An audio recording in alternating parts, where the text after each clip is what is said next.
Right folks, and welcome back.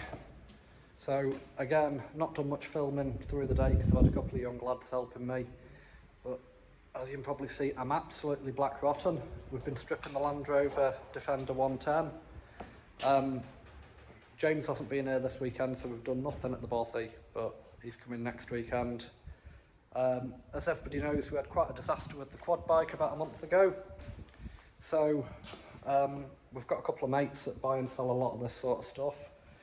So I've done a part exchange with that quad bike. I was going to buy the stuff and fix it, but I'd got to import it from America. Import duties. It was going to cost about £1,000 to fix it. So I just used that £1,000 and I bought a better bike. So I'll turn the camera. Yeah, it's not new, it's very old, similar age to my old bike, so it's a 53 reg. It's road registered, that was the main thing. I'd looked at a lot of bikes, but a lot of them just weren't road registered. And we need it properly insured for running around the estate here. Although they're effectively private roads, if I hit somebody or somebody hits us, it's just not worth the hassle. You might as well be road taxed and insured. So that's a bit bigger. That's a Grizzly 660, so it's double the size of the one we had. It's four-wheel drive and a diff lock. You know, it came off a farming shooting estate up near Oban somewhere, so quite happy with it. You know, we didn't have the budget. We didn't have 10-12 grand to buy a brand new one, so we just bought a tidier old one. Hopefully, you know, maybe get a couple of years out of that. You know, the last quad bike, we've had it 5 years, so it owes us nothing. I got £1,000 for it the way it sat, and I only paid £1,200 for it 5 years ago, so it's not exactly a disaster, you know.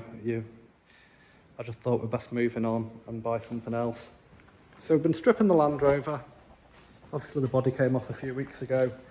We've got the engine out, got that on a pallet. I'm just sitting these parts here until I've got the Land Rover chassis back out and I've got some room to inspect them. So the main thing I'm looking for, I know the engine runs well, I'm just looking for oil leaks. I might have to do a crankshaft oil seal and a few bits. But they're just going to sit here for a few weeks. That's the gearbox again. You know, I know the gearbox works fine, there's no noises, but I'm probably going to be checking all the oil seals, probably replace most of them. You know, slave cylinder and stuff. So they're just sitting there for now. We've got the bulkhead off complete, looks a bit of a mess. The reason I've not stripped it down is because I'm not overly confident in putting the new one together.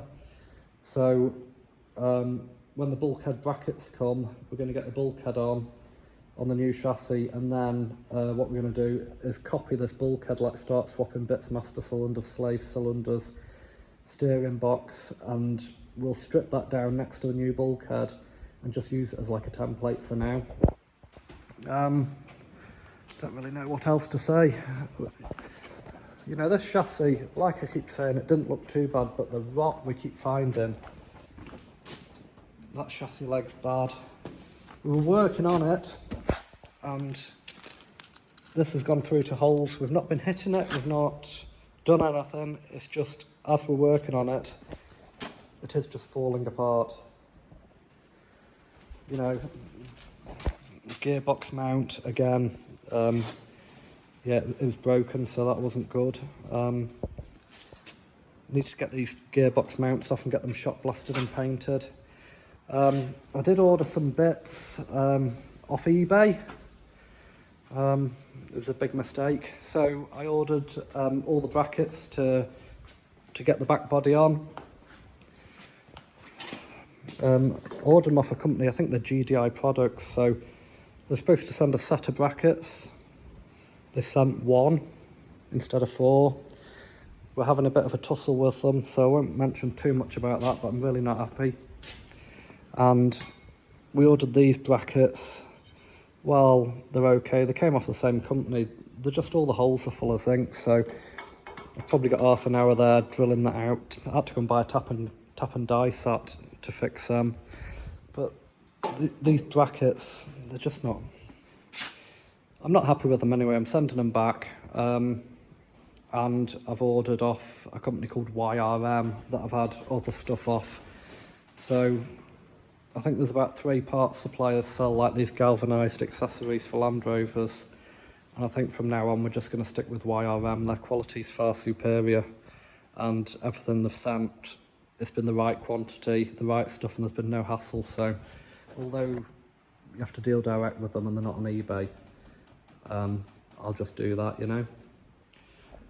We also had a new welder today. I've not opened it, Heather opened it for me to check it. Just a cheap welder, a Chinese one.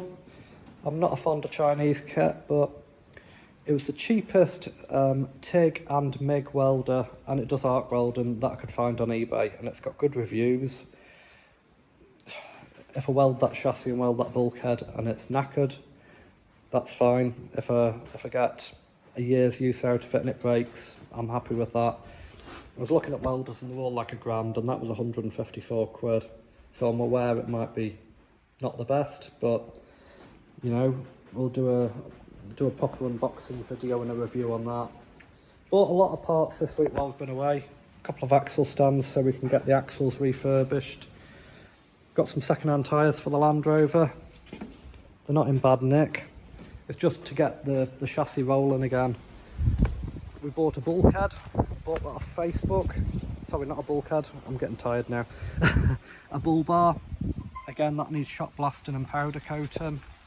I'm really glad we've got the digger because lifting bits like the axles is so much easier. Now, we're trying to identify these axles. Might sound a strange thing, but that is the back axle. And mine's a 1990 Landrover Defender 110, and they're supposed to be drum brakes. Now, somebody said they think this axle is off a Range Rover P38, if anybody knows what one of them is. I've then been told on Facebook it's a classic Range Rover axle, so I need to try and identify it, because obviously all the brakes and all the bearings are different. So we're going to be stripping these down one of the next weekends, and we'll do a video on that. But I can't order the parts until I definitely know what axle that is. The front axle, I'm pretty sure, is the original axle, original Land Rover Defender 110 axle, so that should be okay to get parts for. That's in worse condition, quite a few oil leaks, and this diff cover has been badly welded on, so we'll have to get this stripped, get all the parts, you know, get it all taken apart, degrease it, sandblast it, and we'll get them back in the workshop and start rebuilding. So that's about all I've got for this weekend. So I understand, you know, some people aren't watching the videos because they're not really interested in Land Rovers, they're interested in the off-grid stuff. But I do promise we're going to get back on the off-grid solar system just shortly.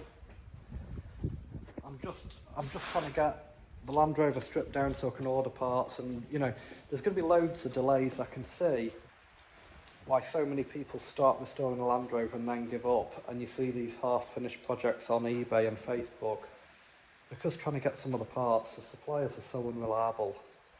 You know, all the delays on this Land Rover is other people, it's us waiting on parts, being let down, being sent the wrong stuff, being sent poor quality parts, being sent a shipment with bits missing. You know, even from like the chassis, that was late, no communication, you know what I mean? I can see why so many projects go astray and so many people give up on them. But we're just trying to do this in bite-sized chunks and not get too despondent, you know.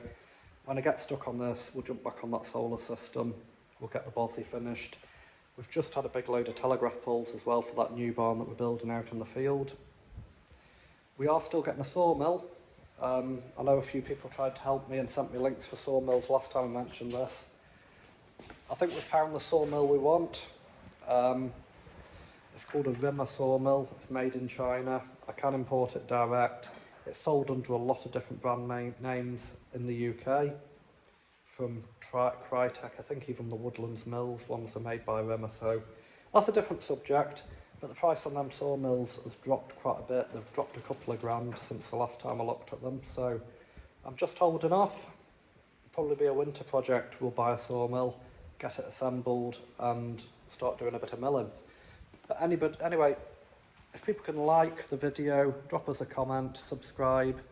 it all really helps that YouTube algorithm. I've got a bad back now, I'm going for a bath and I'll lie down and asleep.